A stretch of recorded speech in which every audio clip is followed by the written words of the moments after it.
പരിശുദ്ധ പരമ ദിവ്യകാരുണ്യത്തിന് എന്നേരവും ആരാധനയും സ്തുതിയും പുകഴ്ചയും ഉണ്ടായിരിക്കട്ടെ. പരിശുദ്ധ പരമ ദിവ്യകാരുണ്യത്തിന് എന്നേരവും ആരാധനയും സ്തുതിയും പുകഴ്ചയും ഉണ്ടായിരിക്കട്ടെ. പരിശുദ്ധ പരമ ദിവ്യകാരുണ്യത്തിന് എന്നേരവും ആരാധനയും സ്തുതിയും പുകഴ്ചയും ഉണ്ടായിരിക്കട്ടെ. ദൈവശാസ്ത്രജ്ഞന്മാരുടെ ദൈവശാസ്ത്രജ്ഞനും വേദപാരംഗതന്മാരുടെ വേദപാരംഗതനും വിശുദ്ധ അഗസ്തീനോസിൻ്റെ തിരുനാളാണ്. തിരിച്ചുവരവുകൾ സാധ്യമാണെന്ന് നമുക്ക് ഉറപ്പ് തരുന്നൊരു തിരുനാളാണ് വിശുദ്ധ അഗസ്റ്റിൻ്റെ തിരുനാൾ. തിരിച്ചുവരവുകൾ സാധ്യമാണെന്ന്. എത്ര വലിയ ചെളിക്കുഴിയിൽ കിടന്നിട്ടാണെങ്കിലും നിങ്ങൾക്ക് തിരിച്ചെഴുന്നേറ്റ് വരാൻ സാധിക്കുമെന്ന് നമ്മളെ ഓർമ്മപ്പെടുത്തുന്ന വലിയ പ്രത്യാശ പകരുന്ന ഒരു തിരുനാൾ. ചില മനുഷ്യരുടെ, ചില മക്കളുടെ, ചെറുപ്പം മക്കളുടെ വഴിതെറ്റലുകൾ നമ്മളെ ആകുലപ്പെടുത്താത്തതിൻ്റെ കാരണം എന്താണെന്ന് ചോദിച്ചാൽ അത് ഇതുകൊണ്ടാണ്. അവരിങ്ങനെ കൃത്യമായിട്ടുള്ളൊരു ഡയറക്ഷനില്ല. എന്താണ് സത്യം എന്നുള്ള അന്വേഷണത്തിൽ ഇവരിങ്ങനെ പൊയ്ക്കൊണ്ടിരിക്കുന്നുണ്ട്. അഗസ്തീനോസിൻ്റെ ഏറ്റവും വലിയൊരു മെറിറ്റ് അതായിരുന്നു. തെറ്റുകളിൽ നിന്ന് തെറ്റുകളിലേക്ക് സഞ്ചരിക്കുമ്പോഴും ആള് അന്വേഷിച്ചുകൊണ്ടിരിക്കുകയായിരുന്നു. ദൈവത്തെ അന്വേഷിക്കുന്ന, സത്യം എന്താണെന്നറിയാൻ ത്വര കാണിച്ചിരുന്ന ഒരു മനുഷ്യൻ. തീർച്ചയായിട്ടും സത്യം അന്വേഷിക്കുന്നവരെ സത്യത്തിൽ തന്നെ എത്തിച്ചേരും. കർത്താവ് ഓർമ്മപ്പെടുത്തിയിരിക്കുന്നത് പോലെ സത്യം അവരെ സ്വതന്ത്രരാക്കുകയും ചെയ്യും. അങ്ങനെ സ്വതന്ത്രമാക്കപ്പെട്ട ഒരു ജീവിതത്തിൻ്റെ ഓർമ്മയാണ് നമ്മൾ ഇന്ന് ആചരിക്കുന്നത്. തെറ്റിപ്പോയവർ തിരിച്ചു വരാനായിട്ടുള്ള 2 കാരണങ്ങൾ. അതിനകത്തൊന്ന് ആരുടെയൊക്കെയോ നെഞ്ചു നുറുങ്ങിയിട്ടുള്ള പ്രാർത്ഥനയാണ്. തീർച്ചയായും വിശുദ്ധ അഗസ്തീനോസിൻ്റെ തിരിച്ചുവരവിന് വിശുദ്ധ മോനിക്കാമ്മയുടെ കണ്ണുനീര് വലിയൊരു ആക്കം കൊടുത്തിട്ടുണ്ട്. അത് വലിയൊരു ഘടകം തന്നെയാണ്.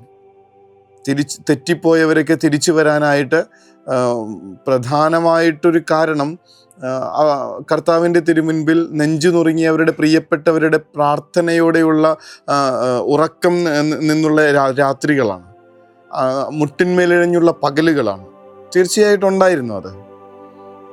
എൻ്റെ മകൻ ദൈവത്തിങ്കലേക്ക് തിരിച്ചു വരണമെന്ന് പറഞ്ഞിട്ട് ആഗ്രഹത്തോടെ പ്രാർത്ഥിച്ച ഒരമ്മയുടെ നിലവിളി അത് സ്വർഗം കേൾക്കുക തന്നെ ചെയ്തു. മക്കൾക്ക് വേണ്ടിയിട്ട് പ്രാർത്ഥിക്കുമ്പോൾ അത് തന്നെ പ്രാർത്ഥിക്കേണ്ടതെന്നേ, ദൈവത്തിങ്കിലേക്ക് തിരിച്ചു വരാൻ, ദൈവത്തിൻ്റെ സ്വന്തമായിട്ട് മാറാൻ. തെറ്റിപ്പോയവർ തിരിച്ചു വരേണ്ടത് എൻ്റെ ജീവിതത്തിലേക്കല്ല, എന്നെ സന്തോഷിപ്പിക്കുന്ന വിധത്തിലല്ല, നേരെ മറിച്ച് ദൈവത്തിൻ്റെ സ്വന്തമായിട്ട് മാറണമെന്നുള്ളതായിരുന്നു ആ കണ്ണുനീരോടുകൂടി ഒരു അമ്മയുടെ പ്രാർത്ഥന. അതങ്ങനെ തന്നെ സംഭവിക്കുന്നത് കാണുന്നുണ്ട്. 2ാമത്തെ കാര്യം, ഒരാൾ ദൈവത്തെ അന്വേഷിക്കുന്നു എന്നുള്ളതാണ്. ഒരാൾ സത്യം അന്വേഷിക്കുന്നു എന്നുള്ളതാണ്. ആ ഒരു വഴിയിൽ നിൽക്കുന്ന ഒരാൾക്ക് തിരിച്ചു വരാതിരിക്കാൻ പറ്റില്ല. എത്ര തെറ്റിപ്പോയാലും ഇയാൾ വട്ടം കറങ്ങി അവസാനം ശരിയിൽ തന്നെ എത്തുക തന്നെ ചെയ്യും. അഗസ്തീനോസിൻ്റെ ജീവിതത്തിൻ്റെ ഏറ്റവും വലിയ മെറിറ്റാണെന്ന് നമ്മൾ അതാണെന്ന് പറയാൻ കാരണം അതാണ്. He was in search of God. ദൈവത്തെ അന്വേഷിച്ചുകൊണ്ടിരുന്നത്. കുറച്ചുകൂടെയൊക്കെ സ്പെസിഫിക് ആയിട്ട് പറഞ്ഞാൽ he was in search of truths. കർത്താവ് പറയുന്നുണ്ടല്ലോ, ഞാനാകുന്നു വഴിയും സത്യവും ജീവനും. അങ്ങനെ സത്യം അന്വേഷിച്ച് ഒരാൾ സത്യം തന്നെയായ ഒരുവൻ്റെ മടിത്തട്ടിലേക്ക് വന്നു ചേരുന്ന കാഴ്ചയാണ് കാണുന്നത്. വേറൊരിടത്തും പോകാനില്ല, വേറെ എവിടെ ചെന്നാലും തൃപ്തനാകാൻ ഇടയില്ല. കാരണം ഈശോ പറയുന്നുണ്ട്, ഞാനാണ് സത്യം. ആ സത്യത്തിലേക്ക് ഒരാൾ തിരിച്ചു വരുന്നതിൻ്റെ പേരാണ് മാനസാന്തരം. കൺഫെഷൻ എന്നാണ് അദ്ദേഹത്തിൻ്റെ പുസ്തകത്തിൻ്റെ പേര് നമ്മൾ വായിക്കണേ. മനോഹരമായിട്ടുള്ളൊരു തലക്കെട്ട്, കൺഫെഷൻ. എൻ്റെ ഏറ്റുപറച്ചിലാണ്.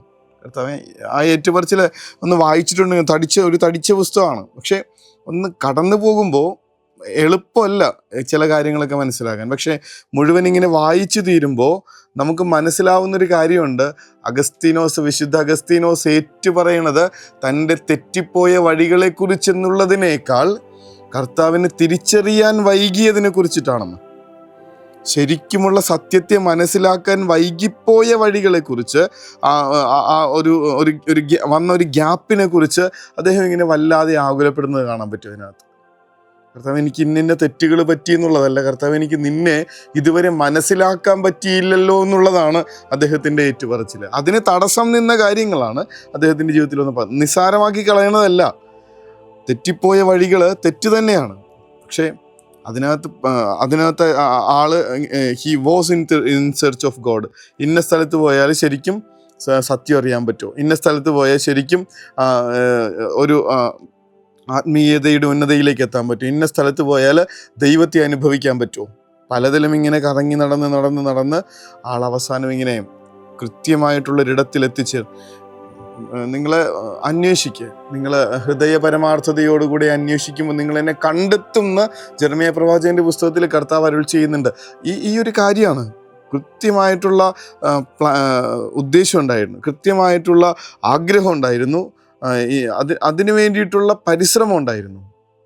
പുസ്തകങ്ങളിലൂടെ യാത്ര, വിജ്ഞാനത്തിൻ്റെ വഴികളിലൂടെയൊക്കെയുള്ള അലഞ്ഞു നടക്കൽ, ശരീരത്തിൻ്റെ കാമനകളിലൂടെയുള്ള ഒരു പോക്ക്, ഇതൊക്കെ ഉണ്ടായിരുന്നു. അൾട്ടിമേറ്റ്ലി ആള് പൊക്കൊണ്ടിരുന്നത് സത്യമറിയാനായിട്ടുള്ള വലിയ അന്വേഷണത്തിലൂടെയായിരുന്നു. അത് അയാളെ സത്യത്തിൽ എത്തിച്ചു എന്നുള്ളതാണ് ഈ തിരുനാൾ നമുക്ക് തരുന്ന വലിയൊരു പ്രത്യാശ. തെറ്റിപ്പോകുന്ന ചില മക്കളെ കാണുമ്പോൾ ആകുലപ്പെടുന്നില്ല എന്ന് പറഞ്ഞതിൻ്റെ കാരണം അതാണ്. അവരുടെ കണ്ണുകളിൽ, അവരുടെ ഭാഷകളിൽ, സംസാരത്തിൽ, അവരുടെ ഓരോ ചുവടുവയ്പ്പിലും നമ്മളിങ്ങനെ ഒരു അന്വേഷണത്തിൻ്റെ ഒരു അടയാളങ്ങൾ കാണുന്നുണ്ട്. അവരെത്തിച്ചേരും, ഉറപ്പായിട്ട് എത്തിച്ചേരും.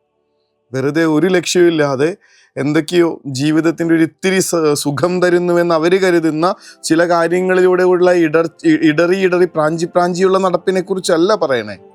ചിലർക്ക് വളരെ വ്യക്തമായിട്ടുള്ള ചോദ്യങ്ങളുണ്ട്. നമ്മളെ വല്ലാതെ അസ്വസ്ഥതപ്പെടുത്തുന്ന വിധത്തിലുള്ള ചില ചോദ്യങ്ങളൊക്കെ ഉണ്ട്. വീട്ടുകാർ ഭയങ്കര പ്രയാസപ്പെടുന്നുണ്ട്. ഇവനെന്ത് ഇങ്ങനെയൊക്കെ ചോദിക്കണേ? നമ്മുടെ വിശ്വാസം, നമ്മൾ ഇത്രയും നാൾ ഓൾട്ടർ ബോയ് ആയിരുന്നു, ഇത്രയും നാൾ പള്ളിയിൽ പോയിരുന്നത്, പെട്ടെന്ന് ഇങ്ങനെയൊക്കെ തെറ്റിപ്പോണത്. നമ്മൾ കള്ളു പിടിച്ചും പെണ്ണു പിടിച്ചും നടക്കുന്നത് മാത്രമല്ലല്ലോ തെറ്റല്ലെന്ന് പറയണേ.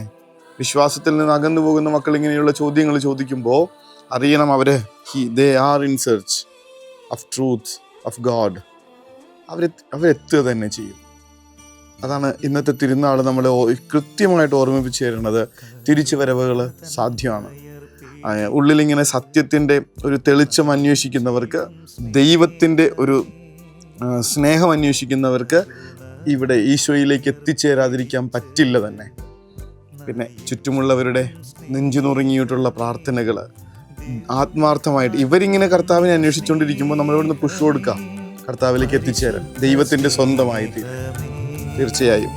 നമ്മുടെ പ്രിയപ്പെട്ടവരുടെ പോയവർ, നമ്മുടെ പുറകെ വരുന്ന ഒരു തലമുറ ദൈവത്തെ അന്വേഷിക്കാനുള്ള വര കാണിക്കട്ടെ എന്നുള്ള പ്രാർത്ഥന വേണം.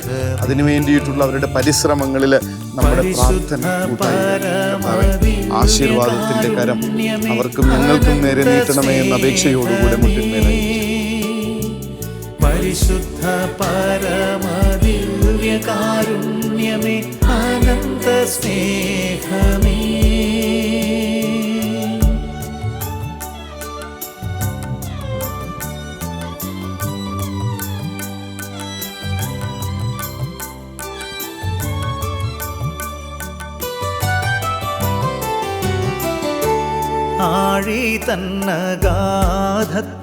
പരിശുദ്ധ പരമ ദിവ്യകാരുണ്യത്തിന് എന്നേരവും ആരാധനയും സ്തുതിയും പുകഴ്ചയും ഉണ്ടായിരിക്കട്ടെ. പരിശുദ്ധ പരമ ദിവ്യകാരുണ്യത്തിന് എന്നേരവും ആരാധനയും സ്തുതിയും പുകഴ്ചയും ഉണ്ടായിരിക്കട്ടെ. പരിശുദ്ധ പരമ ദിവ്യകാരുണ്യത്തിന് എന്നേരവും ആരാധനയും സ്തുതിയും പുകഴ്ചയും ഉണ്ടായിരിക്കട്ടെ. മലയും ഇരുമ്പും അഗ്നിയും മരണവും ഒക്കെ കടന്ന് ഒരു കുഞ്ഞവസാനം ഏറ്റവും പവർഫുള്ളായിട്ടുള്ളവനിൽ എത്തിച്ചേരുന്നൊരു കഥയുണ്ട്. എല്ലാറ്റിനുമൊടുവിൽ മരണത്തെ പോലും തോൽപ്പിച്ചുയർക്കുന്ന ക്രിസ്തുവിൻ്റെ മുൻപിൽ അവനിങ്ങനെ തൃപ്തിയോടുകൂടെ നിൽക്കുന്നുണ്ട്. അവൻ കടന്നു പോകുന്ന വഴികളിലൊക്കെ കണ്ടുമുട്ടിയതൊക്കെ തെറ്റായിരുന്നു. പക്ഷേ അവനങ്ങനെ തെറ്റിൽ നിൽക്കാനായിട്ട് ആഗ്രഹിച്ചില്ല, ശരിയിലെത്തിയിട്ടേ നിന്നുള്ളൂ. അഗസ്തീനോസ് പുണ്യാളൻ നമ്മളെ ആ ശരിയിലേക്ക്, ആ സത്യത്തിലേക്ക്, ആ ദൈവത്തിലേക്ക് എത്തിക്കാൻ നിമിത്തമാവട്ടെ എന്ന പ്രാർത്ഥനയോടുകൂടെ നമ്മുടെ മക്കളെയൊക്കെ ഒന്ന് ഈ പുണ്യാളൻ്റെ മധ്യസ്ഥത്തിന് സമർപ്പിച്ചുകൊണ്ട് ഉറക്കത്തിലേക്ക് പോകാം. ഈശോ അനുഗ്രഹിക്കട്ടെ.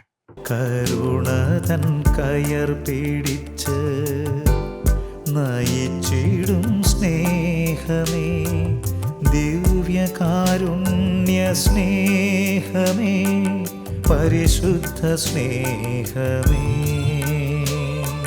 പരിശുദ്ധ പരമദിവ്യകാരുണ്യമേ, അനന്ത സ്നേഹമേ, പരിശുദ്ധ പരമദിവ്യകാരുണ്യമേ, അനന്ത സ്നേഹമേ